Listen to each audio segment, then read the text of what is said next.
بسم اللہ الرحمن الرحیم۔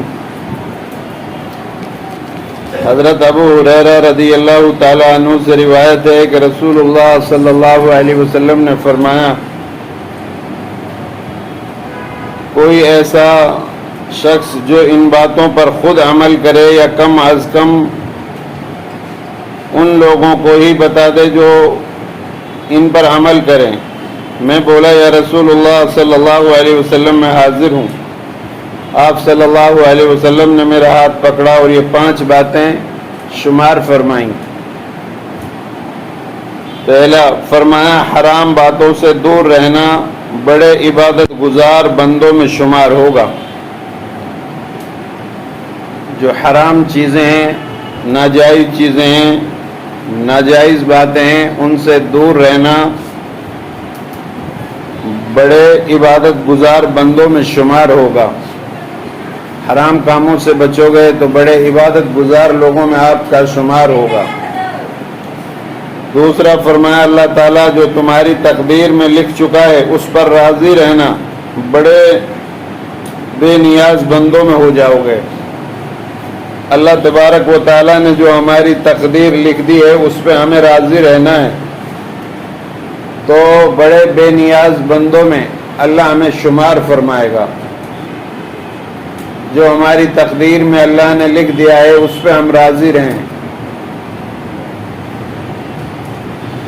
اللہ نے جو ہمارے مقدر میں لکھ دیا ہے وہ ہمیں مل کر رہے گا، اور اس پر اگر ہم راضی ہو گئے تو ہم یہ سمجھ لو بڑے بے نیاز لوگوں میں ہمارا شمار ہوگا۔ تیسری بات، اپنے پڑوسیوں سے اچھا سلوک کرتے رہنا، مومن بن جاؤ گے۔ اللہ کے رسول صلی اللہ علیہ وسلم نے ارشاد فرمایا، وہ شخص جنت میں نہیں جائے گا جس کے پڑوسی اس کی شرارتوں سے محفوظ نہ ہوں۔ 40 گھر دائیں، 40 بائیں، 40 آگے، 40 پیچھے، یہ ہمارے ہمسایہ اور پڑوسی ہیں۔ ہمیں چاہیے اپنے ہمسایہ اور پڑوسیوں کو اپنی شرارتوں سے محفوظ رکھیں۔ ٹرین میں یا ہوائی جہاز میں یا بس میں سفر کر رہے ہیں تو آپ کے دائیں بائیں جو لوگ بیٹھے ہیں وہ بھی آپ کا ہمسایہ اور پڑوسی ہیں،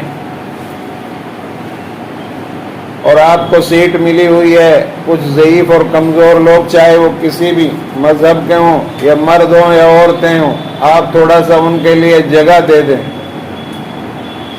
اور کھسک جائیں اور اپنا حق ان کو دے دیں۔ اگر چائے پی رہے ہیں شریک کر لیں، کھانا کھا رہے ہیں ان کو دعوت دیں۔ یہ اسلامی قانون ہے، کمزوروں پر رحم کرنا اور پڑوسیوں کے ساتھ اچھا سلوک کرنا۔ فرمایا، اپنے پڑوسیوں سے اچھا سلوک کرتے رہنا، مومن بن جاؤ گے۔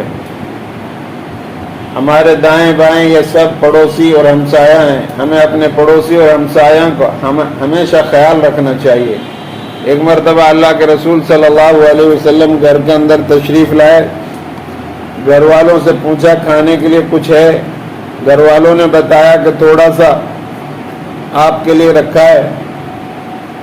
آپ نے فرمایا، میرا پیٹ تو بھر جائے گا لیکن میرا یہودی جو پڑوسی ہے اس کو یہ بھیج دو، اس کا کام چل جائے گا۔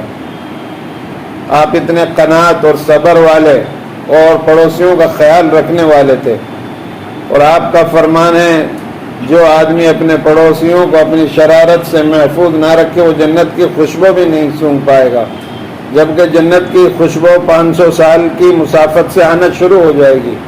وہ آدمی جو اپنے پڑوسیوں کو ناراض رکھتا ہے، اپنی شرارتوں سے محفوظ نہیں رکھتا، وہ جنت کی خوشبو تک نہیں سونگھ پائے گا۔ ٹریفک میں آپ چلتے ہو، جو برابر والا گاڑی والا ہے وہ بھی آپ کا ہمسایہ ہے، پڑوسی ہے، وقتی پڑوسی ہے۔ آپ اپنی لائن میں چلیے۔ بہت سے بچے گاڑی ادھر سے ادھر ادھر سے ادھر، یہ دوسروں کو بھی اذیت میں ڈالنا ہے اور اپنے آپ کو بھی مصیبت میں مبتلا کرنا ہے۔ ٹوپی لگا رکھی ہے، ریڈ لائٹ پر کراس کر رہے ہیں تو اس سے ٹوپی کی وجہ سے ہماری پہچان ہوئی کہ مسلمان ایسا ہوتا ہے قانون توڑنے والا، جبکہ حکم ہے کہ ریڈ پر رکنا ہے، گرین پر چلنا ہے۔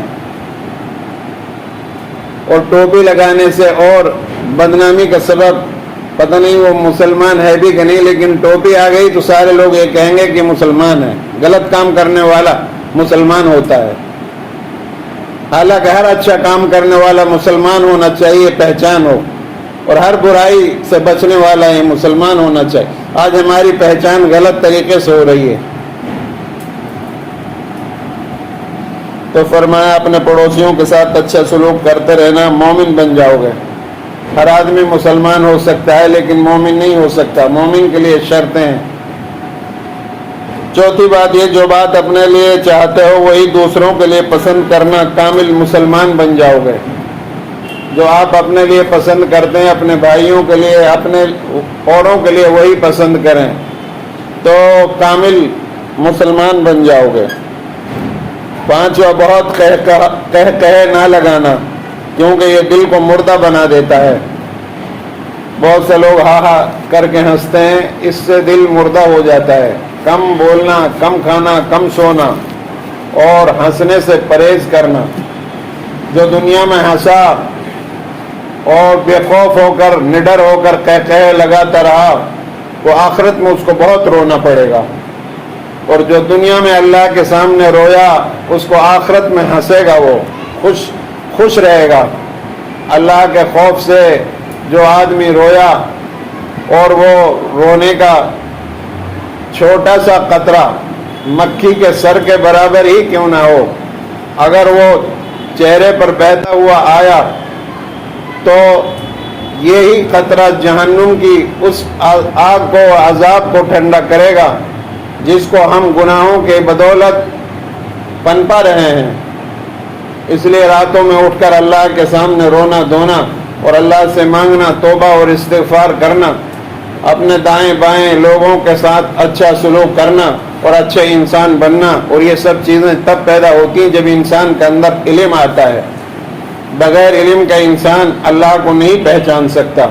علم چاہے کسی بھی چیز کا ہو، وہ سارا کا سارا علم ہے، اور علم کے ذریعے سے انسان خدا کو پہچان سکتا ہے اور لوگوں کا حقوق پہچان سکتا ہے، اپنے ملک کے قانون کو پہچان سکتا ہے۔ جب انسان کے پاس علم نہیں ہوگا تو وہ اپنے ملک کے قانون کو بھی نہیں پہچانے گا اور انسانوں کے حقوق کو بھی نہیں پہچانے گا، اور وہ اچھی طریقے سے زندگی نہیں گزار سکے گا، اور جہالت کی وجہ سے، نہ پڑھنے کی وجہ سے اس کو مستقل عذاب ہوتا رہے گا۔ اللہ سے دعا ہے اللہ ہمیں اعلیٰ تعلیم حاصل کرنے کی توفیق نصیب فرمائے۔ اے اللہ ہمارے گناہوں کو معاف فرما دے، اے اللہ ہمارے بیماروں کو شفا عطا فرما، اے اللہ ہم سب کو اچھے اخلاق نصیب فرما، اے اللہ ہم بڑوں کی عزت کریں، چھوٹوں پر رحم کریں، ماں باپ کی فرما برداری کریں، پڑوسیوں کے ساتھ اچھا سلوک کریں، اس کی توفیق نصیب فرما۔ اے اللہ ہمارے ملک میں امن قائم فرما، پوری دنیا میں امن قائم فرما، پوری دنیا کی انسانیت کو ہدایتوں کے فیصلے فرما۔ اے اللہ جو بچے ہمارے پڑھ رہے ہیں ان سب کو کامیابی عطا فرما۔ اے اللہ ہماری ضرورتوں کو پورا فرما، ہماری مشکلات کو آسان فرما، ہماری پریشانیوں کو دور فرما۔ اے اللہ ہمارا خاتمہ ایمان پر فرمانا۔ سبحان ربک رب العزت عما یصفون وسلام علیہ